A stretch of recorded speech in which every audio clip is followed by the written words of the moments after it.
What's up, everyone? I'm Virginie from Better Music, and this is my podcast, Better Minds. On this podcast, we will have conversations about life, health, struggles, and music. I hope this place will make you feel loved and safe, and I really hope this place will make you feel like you can fully be yourself. Thank you so much for listening.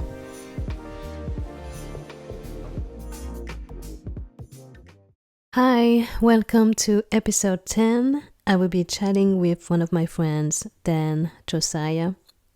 Just to give you a little bit of background, we had a whole conversation, but I forgot to record. So we had to do this again, but everything happens for a reason, and the conversation just got better and better, and this is what we have to share with you now. So I hope you enjoy it, and thank you so much for listening.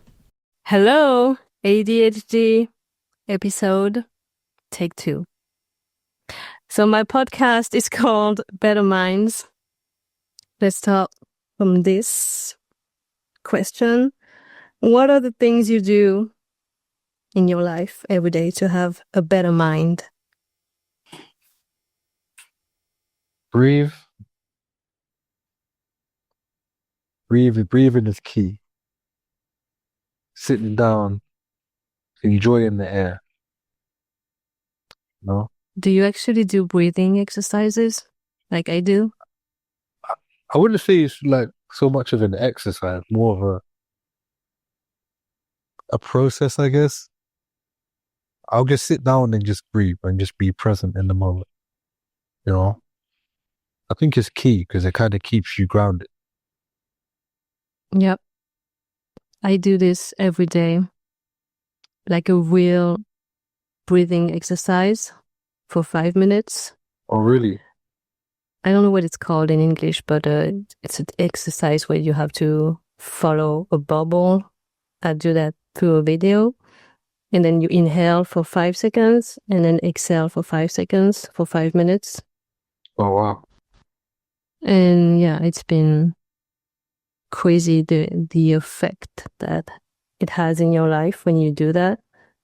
And then when I feel overwhelmed, I try to breathe more and take deep breath and just slow down because I'm super overwhelmed all the time, so it helps to breathe. Mm-hmm. And yeah, I think it's key to breathe and to do this properly. Mm-hmm.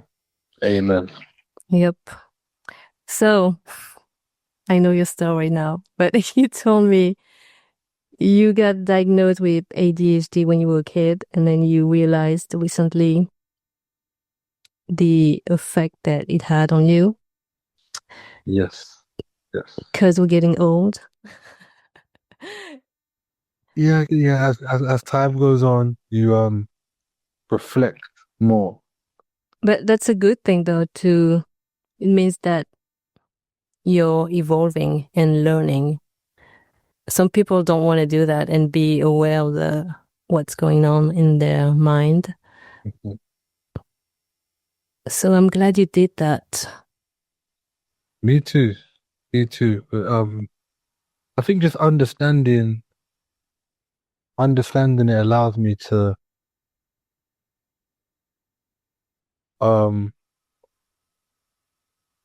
I guess function more efficiently, I'd say. And it allows me to give myself a breather when I need to. Because I think how I was before, I'm very big on just taking accountability and just doing the work regardless of how you feel, because how I've lived my life. But I've had various different periods where like I'm suffering. I'm doing the work, but I'm like mentally suffering.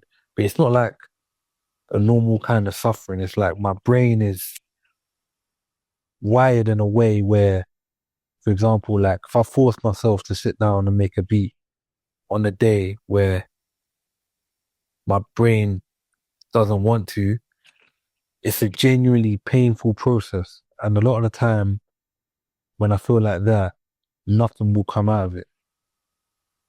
and I'll beat myself up about it because I'm trying my hardest, but nothing good has come of it, you know? So what's good about me understanding my ADHD is at least I know why that's happening, because I have other times where I'm just fluid, and that could be for like a week straight. I'm just banging out cold beats, writing cold songs for a week straight, and then boom, I try and hit it again the next week, and it's just dead. So now I don't beat myself up about it. I still keep the same level of discipline and motivation. I still turn up and do it, but when it doesn't go my way, it's all good. You know what I mean? I'm not beating myself up about it. I can't control it. All I can do is turn up and try. You know what I mean? Hmm. And you said that music calms you from your thoughts. Yeah. 100%. And other things keep you overwhelmed. Can be that way sometimes. But I think I've done like a good job of limiting external stimuli, you know, and I kind of just keep myself to myself a lot of the time. I'll say like I'm like a extroverted introvert. I think I am both too. I am an extrovert, yeah. When I talk to people like you, when I feel safe and where I can be myself, an introvert when I know that I'm gonna be judged or criticized. Even when I don't know the people, I just feel it. Mm. So I think I'm both. Could you explain to me how's it like to be in your mind every day? You've been asking some deep questions, you know. I still have questions. What it's like to be in my mind every day. Wow. Wow. That's a very loaded question. My mind is like a universe of its own. You know, it's like I've had such obscure, nuanced experiences. It's like everything exists at the same time in my brain. Like every possibility exists at the same time. It's like growing up, I used to go to church with my school, but then I'll go to the mosque with my auntie's husband. Oh, wow. But then I wasn't part of any of those religions. Mm. I was exposed to it and experienced it, but without being guided. And this is from a kid. And I think that kind of puts the nail on the head with a lot of my life experiences. You know, I've like been exposed to a lot of different ways of life and different ways of thinking. So yeah, I just understand that like there is no, there, I was gonna say there's no right or wrong. There is when it comes to certain morality amongst humans, like no killing is universal, and there's certain things that we shouldn't do. But when it comes to subjective things, there is no right or wrong, and there's only perspective. And for me, my brain is so like open to everything. Yeah, it's like a universe of its own, I would say. Damn, that was deep. I didn't need it to be deep. I wonder what you think about. Do you think in your brain like, well, do you think all the time? Not all the time. Not all the time. I used to. Now I shut my brain off sometimes. But how do you do that? So I cannot do it. Even when I meditate, maybe for a few seconds, but then I just think all the time. I think it's been a long process to kind of get here, I think. Yeah, definitely. What I would say, I think when I stopped eating meat, it changed my thought patterns a lot. Like there was less intrusive thoughts. I don't know. Really? I don't know if it's linked or coincidence, but I noticed it. Really? Yeah, yeah, definitely. Should I stop eating meat? Try it. I'll say if you're gonna try it, I would say do research Yep. because I don't think I have the best diet, and sometimes I do have a lack of energy and stuff like that. It's harder to get your nutrients. Yeah, because you also eat once a day, so let's remember that. True, true. Do you eat in the morning or just at noon or? Like usually around like 5 p.m. really. Oh, okay. Yeah. But you do drink. Yeah, like water. I have one or two bottles of water at 1.5 liters a day and like one soft drink max per day. And you feel good the whole day. Generally speaking, yes, I would say so. I feel a lot better the days I go gym. Mm. Like the days I go gym and the days I'm able to make a good song. You know what I mean? The song is the best feeling. Though. Like no better feeling than making a great song, and you're like, wow, like, I just made that. You know what I mean? Yeah, it's crazy when you work out, your mind goes to another dimension Yeah. and you feel so good. Because I've been doing that recently every morning and yep, life changing. It just makes me feel so good mentally. Yeah. Yeah. So yeah, we need to do this every day. See, I can't do it every day because of my back. So I got to do one day on, one day off.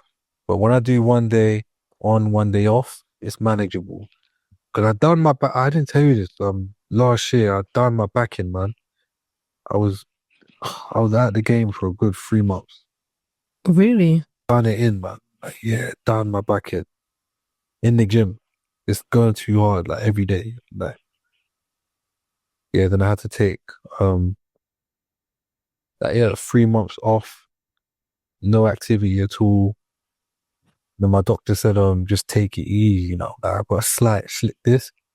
So I have to just take it easy. So I've got to just pay attention to my body and not push it too much. I don't want to go back to like my back being messed up again, man. It's terrible. Terrible feeling, man. Oh my God. Yeah. It's But crazy. did you manage to create during that time? Yeah, yeah, yeah. Yeah. It was just like having like a constant annoying slight pain in the bottom of my back. Mm. I was still able to kind of function, do other things, but when it came to like heavy lifting or anything like that, it would just trigger excruciating pain. Insane. Yeah.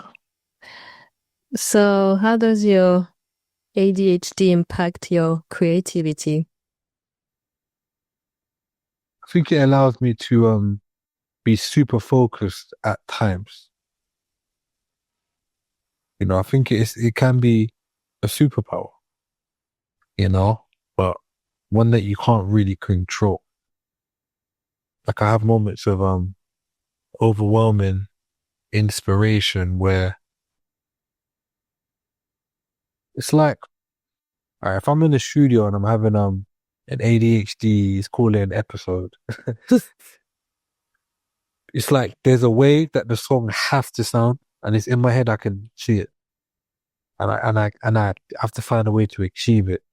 Anyone that works in me will tell you the same thing. Like it's like I'll have a very specific vision sound that I'm trying to achieve, and becomes very like an overwhelming feeling. It's like we need to get there ASAP. It's like urgency. Do you know what I mean? I think that's a positive side of it, but a negative side is there's times where my brain will just shut off from creativity full stop. I don't even want to hear music. Don't even want to hear anything. Wow. And for how long when it happens? Depends. Depends. Could be days, weeks. But I still keep working though. Even through that, I'll still find a way to do something. But the best stuff that I make, the stuff that actually comes out, it's those little ADHD bursts. It's like my project Pink, yeah, which is I don't know if it'll be out by the time this pod comes out. But I literally made the whole project in like 7, 8 days. That's from the idea of it to the execution, 8 days. Literally. Damn. Yeah, that's like literally concept Pink. It's the polar opposite of my last project, Lewisham, which is gritty hip hop, like Griselda type beats. I always wanted to make a project like that, but then finally cracked it, Lewisham.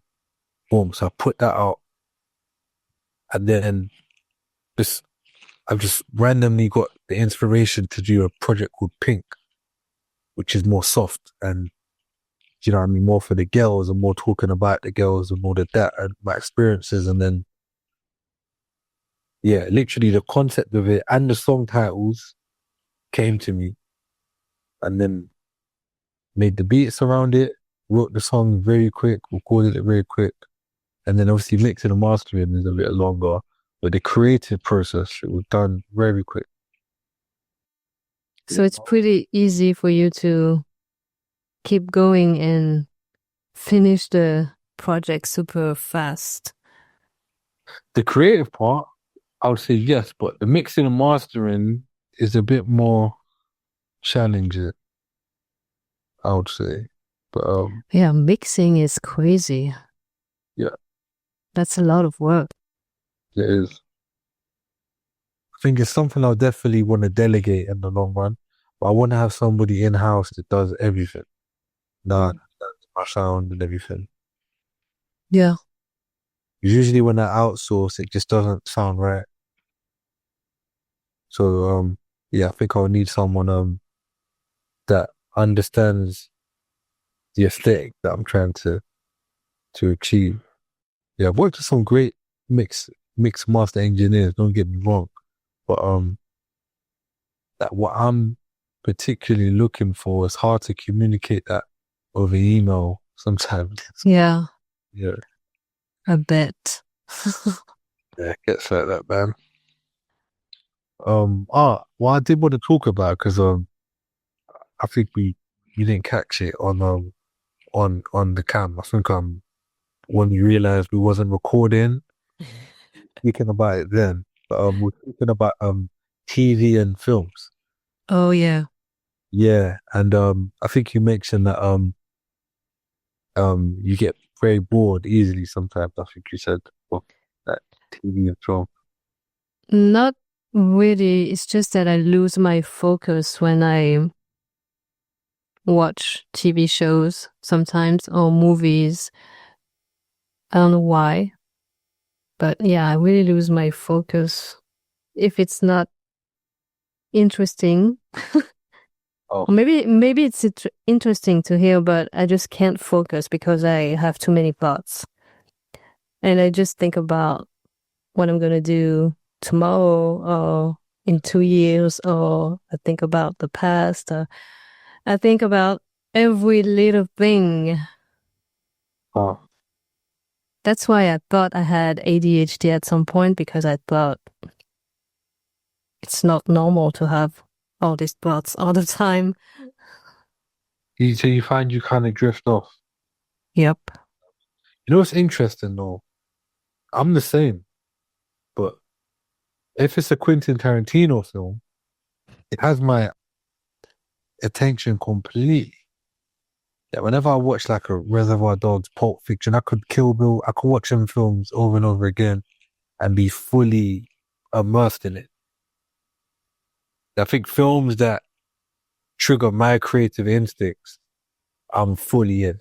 But films that, you know, it's like, oh, this is the intro, this is the begin, this is the middle, this is the end, or this is the love scene, this is that scene, and it's all very formulaic and predictable without any anything to shake it up, I just get really bored. Like I like films and TV shows that throw like Squid Games, I think was sick. Like they just keep throwing you off, and you could tell like they were really inspired, like when he wrote it. Yep. You know what I mean? Because it's like, yo, like I don't know what's gonna happen next, and it's very well executed, not corny, not forced.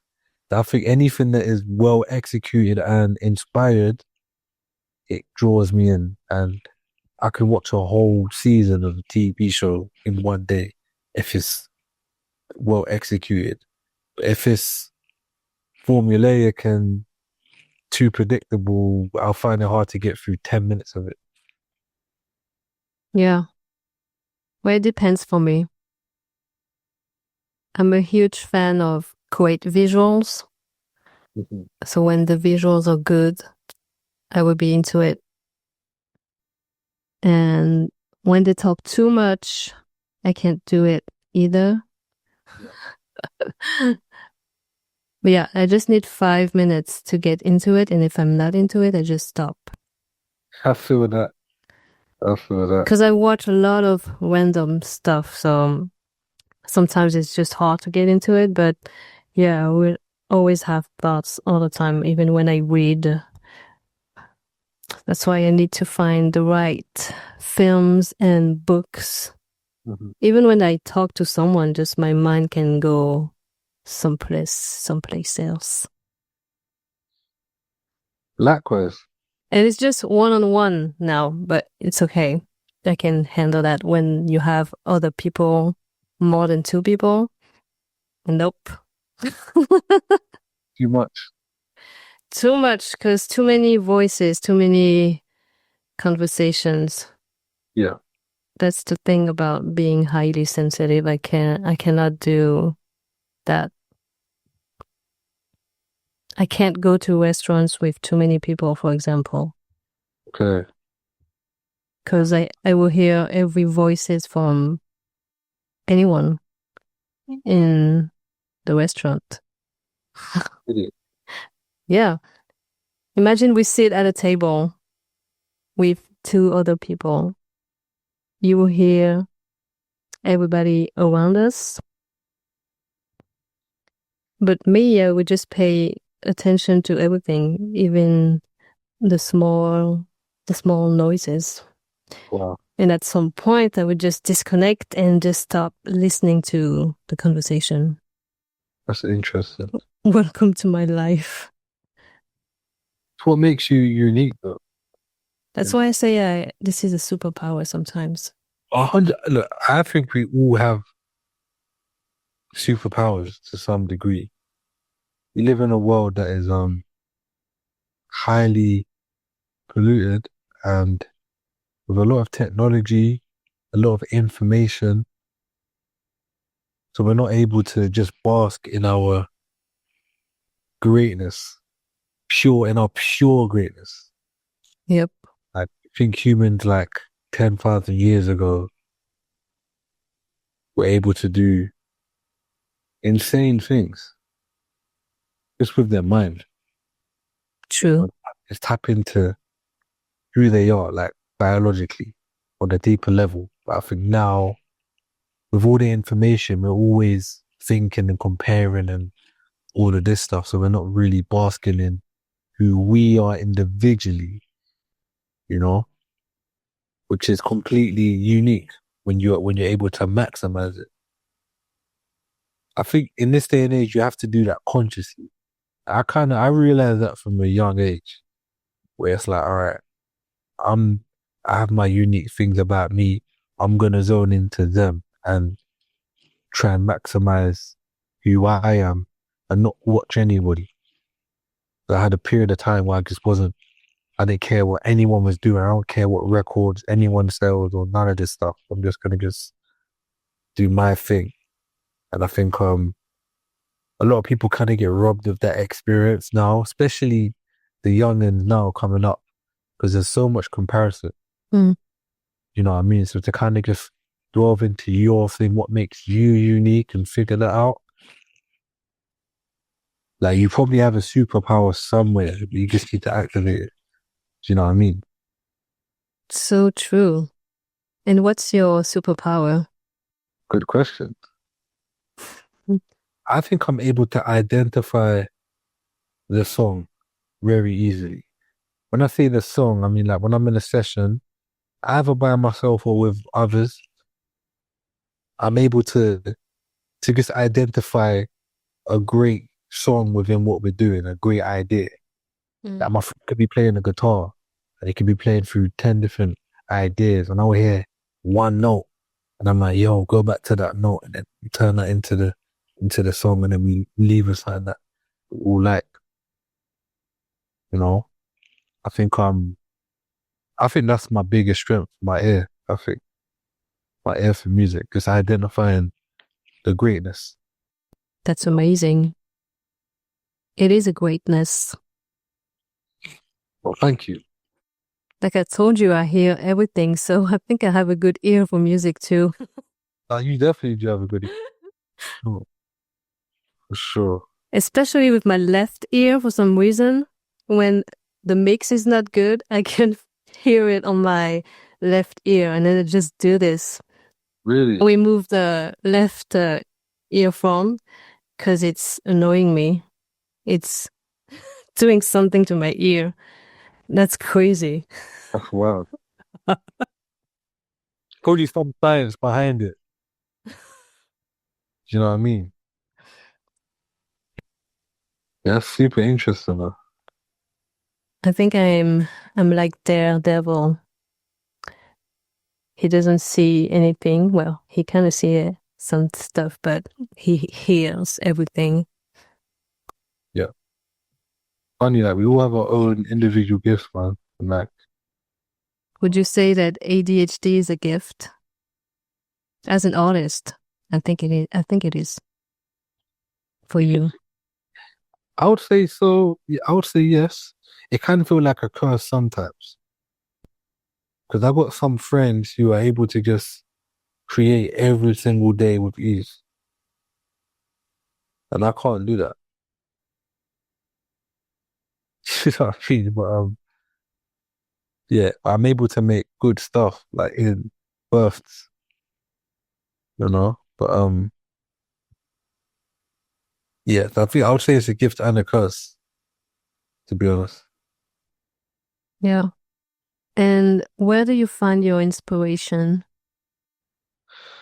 From everywhere, really. Everywhere. Like anything can inspire me. I think it's pretty much involuntary. Like I experience different things in life and one day I just have an idea and it's connected to something that happened and then it'll become a song. Would you write about ADHD? You know what's funny? Now it's become a topic of conversation for me. It could end up in a song. Never know. I never know what's gonna end up in my songs. Kind of just happens. Yep. And you create a lot. You release so many songs and projects. I know. I know. It's like your brain doesn't want to stop creating. It's crazy because I got friends in like different kind of pockets of the game or just pockets of music. Like I got friends that are like hardcore lyricists and they just do Griselda and like boom bap, raw rap. I got friends who are like pop singers. I got friends who trap, friends who make drill, like all different. They're immersed in their individual genres and they don't cross over too much. They kind of just do their thing. Most of my friends are like that, to be honest. They have like their specialty, one genre they do. With me, I'm all over the place, man. And I've kind of got advice from the past from some of my friends to like, oh, you should try and find the lane. And I explained to them, I'm like, bro, I can't. My brain don't work like that. I just made a pop project. I might never make a pop project ever again. Because I'm looking forward to my next thing and it's going to be completely different. you know what I mean? I'm formulating it where I don't want to really speak about what it's going to be right now. But it's the ideas are formulated, but it's like I just get inspired by different things and then become super obsessed and compulsive with that thing at that time. Like when I was making this Pink project, I was only listening to Prince and Michael Jackson. Mm. Prince, Michael Jackson, like back to back, and immersing myself in it. But I was really into it, and then done my project, and then I even listened to them since. So I can't explain why I'm like that. It's just how I am, isn't it? You know what I mean? ADHD, I think. You know what I mean? It's like, but like back in the day, like way back in the day, years ago, you wouldn't know you had ADHD. You kind of just be a quirky person that are, you know what I mean? That guy's a bit eccentric. But I'm not trying to be. It's just naturally who I am. You know what I mean? Yeah, it's true though. A lot of people didn't know they had ADHD. It's the thing. Yeah. Now we talk about it. Yeah. And artists do have ADHD. I talk to some of them. Yeah. And sometimes it feels like they don't have it, but I know they have it when they create. Yeah. Just like you, they just don't want to stop and they're super focused when it comes to art, music. Mm. I think that's beautiful. That's a superpower. I agree. That's your superpower. Thank you. Like ADHD allows you to create and be focused Mm-hmm. and stay calm for some reason. For sure. Wow. I understand it more now. I have a friend that has it, but she told me that she was always over the place. Mm. And she wants to do things all the time. But she never does those things. Okay. She's So, yeah. Yeah. Like her brain never stops. And yeah, that's so crazy. We're working on a podcast together and she's being great with this thing and she's trying to be focused and that's amazing. But yeah, crazy how the brain works. Crazy, crazy. I had a couple questions I wrote down for you, you know? Oh, I have more too. Let's do it. I wanted to ask you, what drives you to continue moving forward on your mission? I guess belief. I've always believed in myself.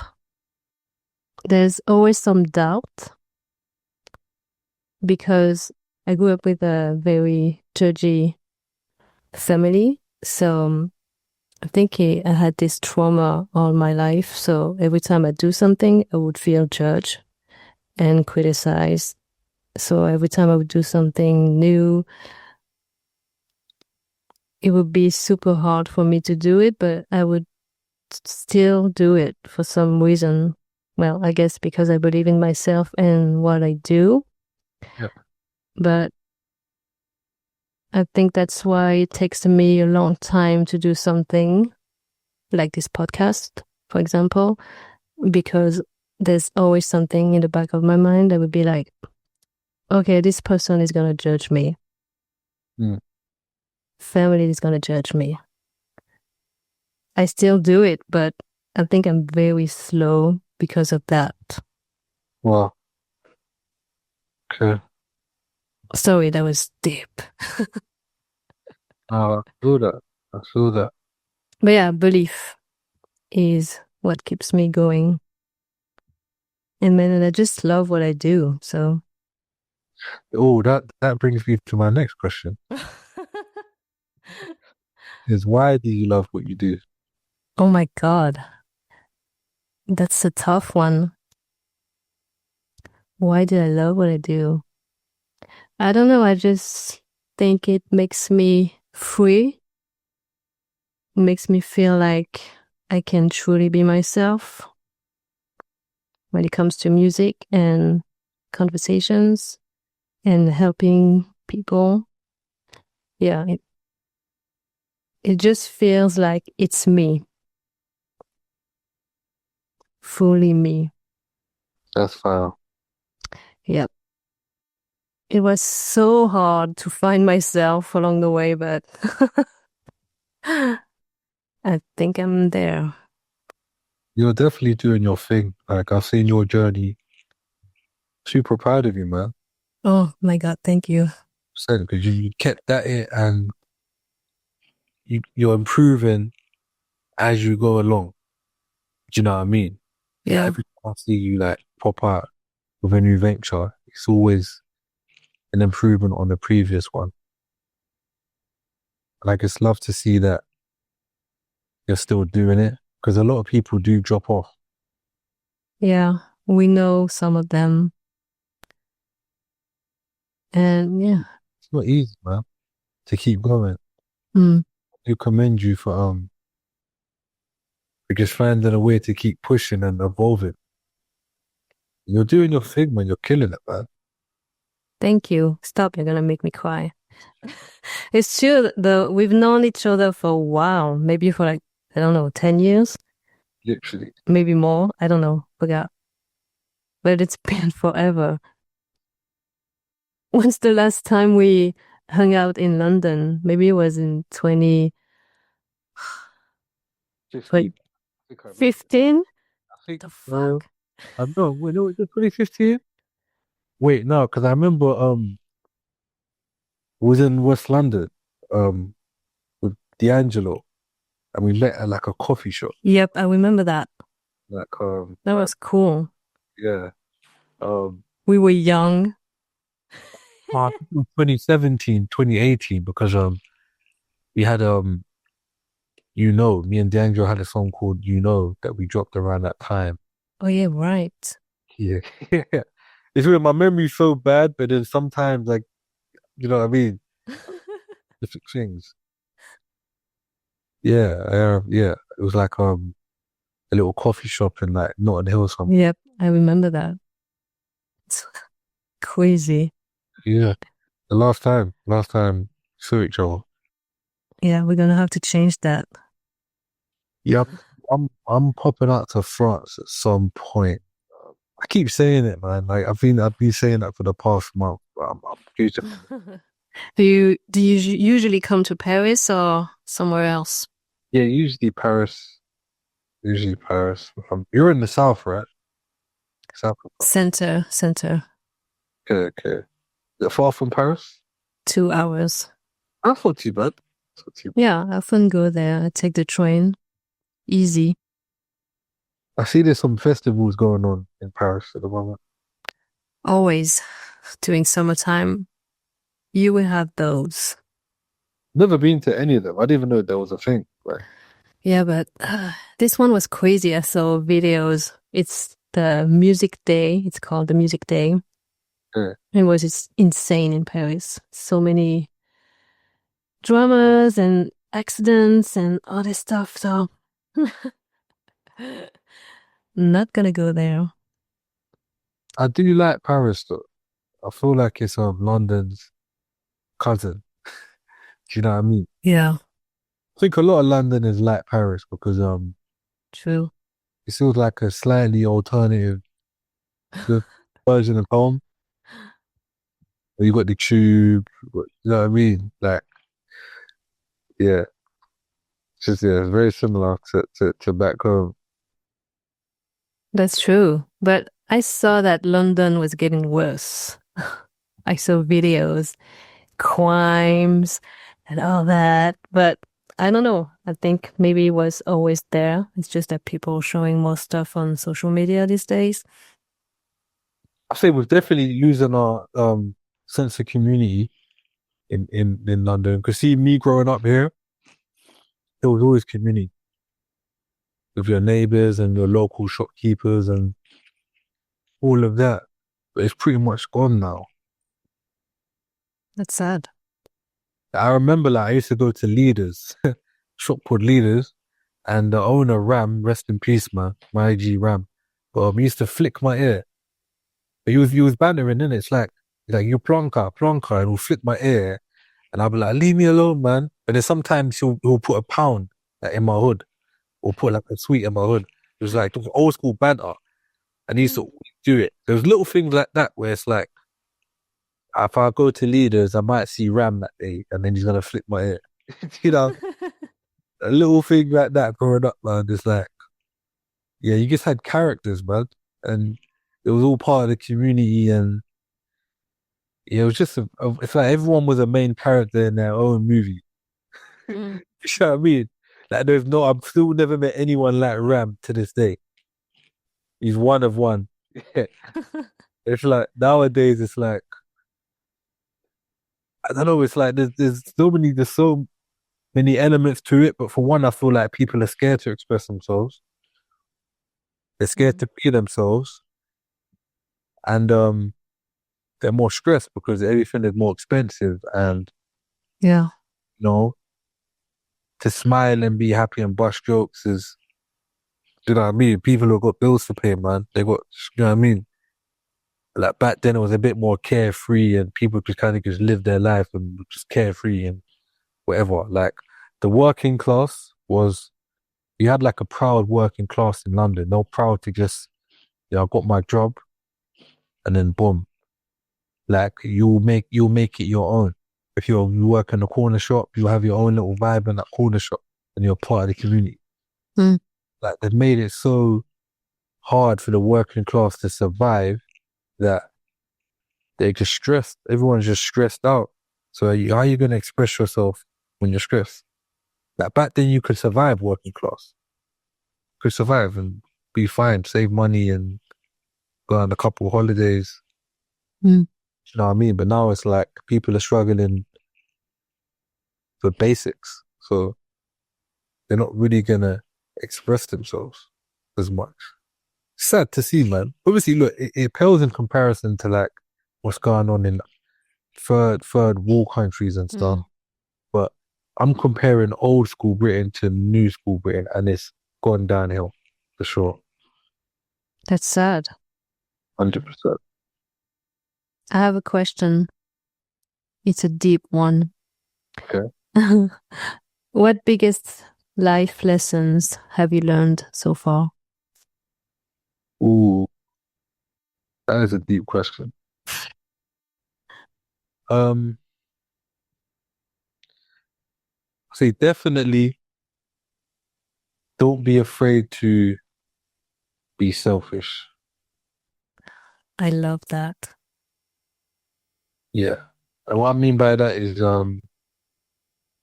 saving your energy for people and things that give you energy back. Because I think it's easy to kind of fall into feeling responsible for people or close people around you and taking on things that weigh you down on your mission. And I think the more you let go of that, the more you can thrive in your own purpose. And I think you should still definitely be given and definitely be considerate and help people for sure. But don't take on issues that you didn't create and that you can't fix because there's points. And that's a key one, I think. I've been applying more recently. Damn, I needed that. Life changing, man. It's life changing. Yeah, I've been trying to work on that, but it's hard for me to let go because I care so much about people and what they think of me, and I shouldn't because they don't give a fuck about me. Facts. But Yeah. So we just have to do our thing and focus on what makes us happy. Yeah. 100%.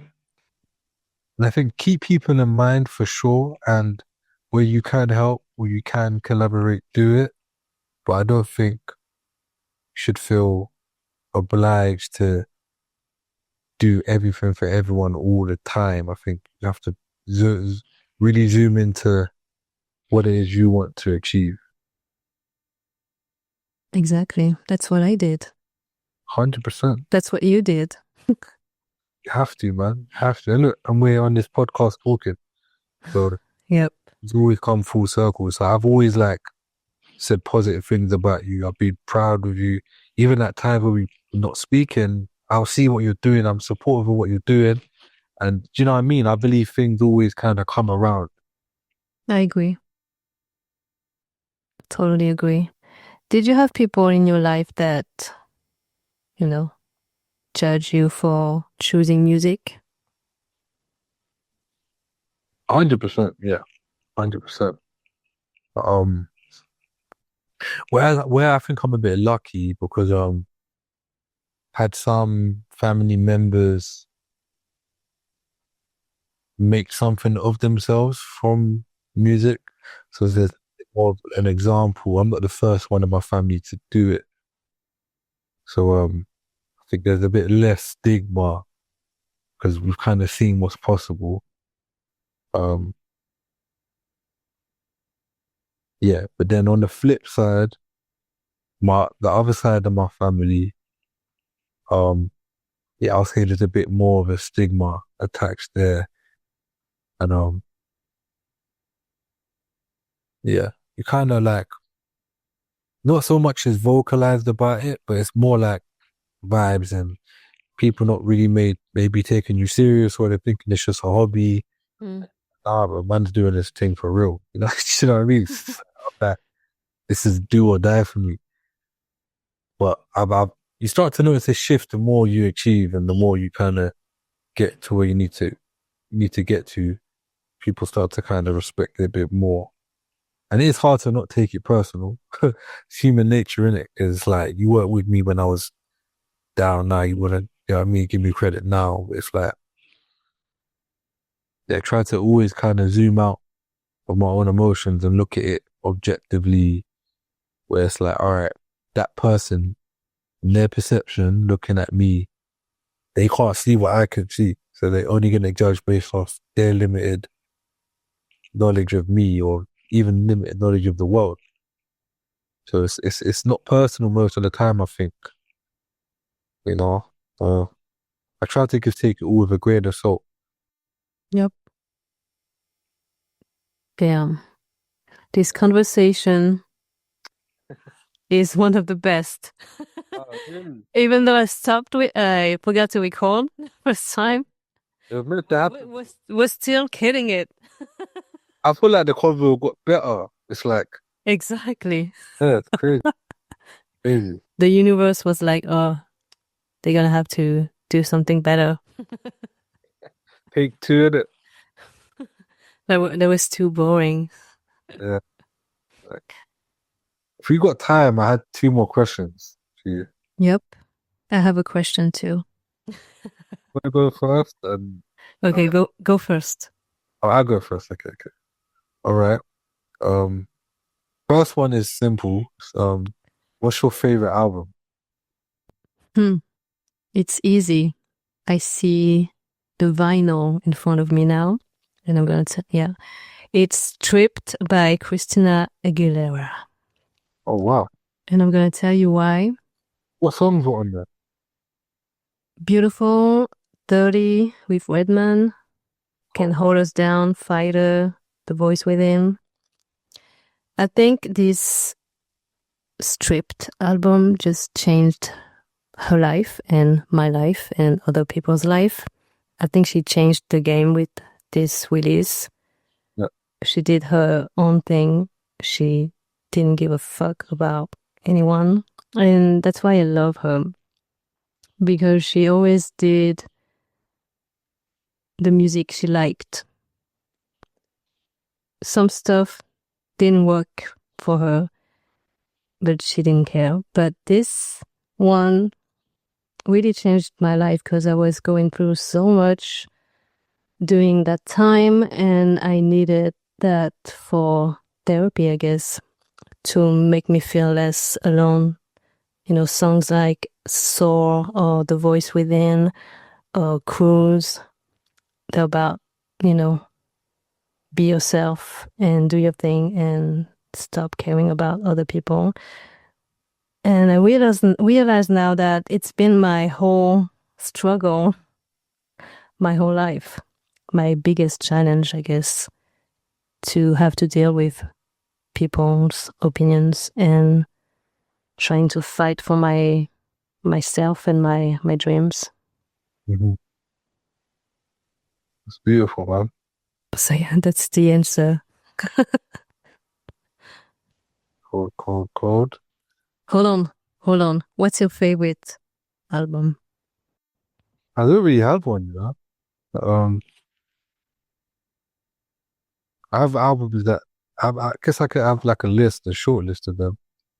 Um, I would say My Beautiful Dark Twisted Fantasy about Kanye. I guess in terms of a hip hop album, I guess the most cohesive, best produced, most inspired, concise album. You could argue that Graduation, Late Registration may have some better songs, but I think My Beautiful Dark Twisted Fantasy was more condensed, which is 12 flawless songs. It's like Thriller level, like Thriller. Why people love Thriller? I think it's nine or eight songs on Thriller, but it's just 9 or 8 great songs, hits, back to back. I'll say yeah, that album. What else would I say? Reasonable Doubt, Jay-Z, Reasonable Doubt. In terms of like lyricism, but not just lyricism. Beat selection as well, because there's other albums you could argue are the same level or more lyrical, but I think the beat selection as well is cold. Pet Sounds by the Beach Boys. Oh, wow. The albums that Brian Wilson is so underrated to me, man. I think. Have you seen the film? Nope. It's crazy. Like, cause I was always like inspired by the Beach Boys. I always loved their music. So everyone loves the Beatles.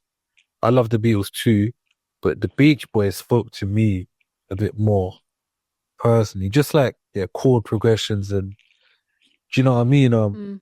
Like a song like Good Vibration, where it's like it's beautiful ballad and it switches to like a Christmas song. It's like who does that? You know what I mean?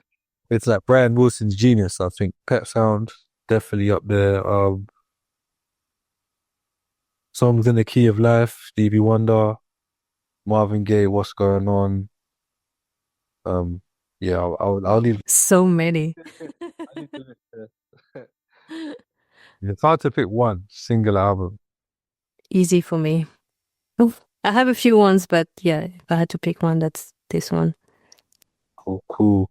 Oh yeah, my last question. What's the best and worst thing about the current music industry climate? The worst thing is that there's too much noise, too many people, and social media doesn't help at all. It's super hard to be seen. Not just for you, but also for me, for everyone. So, man, that's really hard for artists to be seen. Too many chefs in the kitchen. Yeah, that's crazy. How do you survive that? Do you feel like there's a lot of artists that are not artists? That too. Like, it's cool to be an artist, isn't it? So more people are going to do it. I think being an artist is kind of a calling. Yep. And what's the best thing? I guess that you can discover anyone at any time. But man, that was way better before. I do miss MySpace and YouTube back in the day. Mm. That's how I discovered most people. Now I discover people on TikTok, but we forget about them pretty easily, I think. Because there's too much noise. Yeah, I think it comes down to like, would you do it for the rest of your life if you would never get a penny from it? And if the answer is no, then maybe shouldn't be doing it. I mean, I'm not one to tell someone what they should or shouldn't do, but like, yeah, I just feel like creativity is from the soul. Do you know what I mean? And it's something that you do to feed your like. I made music to feed my soul. I know that. I can see that. I can feel that. And I've got like, I'm not trying to take a high and mighty stance. Like, I'm just, you know what I mean? Like, I'm the guy. I'm not even saying all of that, but I can just identify like in people, like my friends, I see it in them. Like, they need to create in order to function. Survival mechanism is who they are, their DNA. Do you know what I mean? And for me, that's what an artist is. Someone that their soul is in it. Yep. Because everybody thinks they're musicians now. They're singers because social media allows it. But not everybody is an artist. Yeah, but at the same time, I get it. I do get it because a lot of people have made like a lot of money from it. So I get us. But for me, I guess like there's a clear distinction in my mind between art and commerce. And I'm into the art. I'm not into the I don't care how much money someone made or none of that. Do you know what I mean? Now you can be in the same bracket as Bill Gates and the man when it comes to money. Good businessman, that's all good. But for me, I'm into the art. Do you know what I mean? It's like one of my favorite artists, MF Doom. I remember my friend put me onto him years ago, my boy Chosen. Never heard of the guy. This is a good like 10 to 12 years ago. And he showed me his albums and like he had all these different names and aliases. And I'm like, yo, like, how is this guy this sick? And I've never heard of him. And I just got really into him and just immersed myself in his world of his different characters and that he's created within music. And he was producing his own beats as well. So pure, I see him as like an underground Kanye. Because to me, Kanye is like a true creative that made it mainstream, and there's not many of them. That's why I think we love him so much, because he really is that guy. Do you know what I mean? He is that guy creatively. He's a genius. And in that mainstream realm, they don't always make it that far, you know? But to bring it back to Doom, to me, in my head, Doom, Kanye, they're the same. I don't keep, regardless of success. In my brain, personally, I look at them in the same realm, creative geniuses. But rest in peace, Doom, man. It was good to see him get his flowers, but unfortunately, he passed away, and then more people heard of him, and then it happens all the time. Yeah. You know what I mean? But it's a testament to his art. It can be timeless, and eventually you'll get found, which it did. You know? Wow. Last question. Maybe it's the last one. Maybe we have more. What did your ADHD teach you? What did my ADHD teach me? Guess not to judge. Not to judge people. Like we can judge people on like a surface level, but you don't know what is truly going on in someone's mind. So it just having that bit of leaving that room for understanding that that person may have something going on in their brain that you don't understand. So to not fully judge it, I would say. Wow. Thank you for saying that. I feel like you're saying all the right answers for me so I can heal from everything. Thank you so much for listening. It was honestly one of the best conversations I've had in a long time. And it definitely was the longest episode so far. Dan and I haven't talked in person for a very long time, so having this deep conversation with him was definitely a healing moment for me. I always say that this podcast is like therapy to me. I believe that if people had more conversations like this one, the world would be so much better. People would be happier. So I guess the message I would give you is to not be afraid to talk about your emotions, to not be afraid to talk about the things you're going through, to not keep everything inside like I did before. Talk to someone. Alright, take care of your mind and see you in 2 weeks.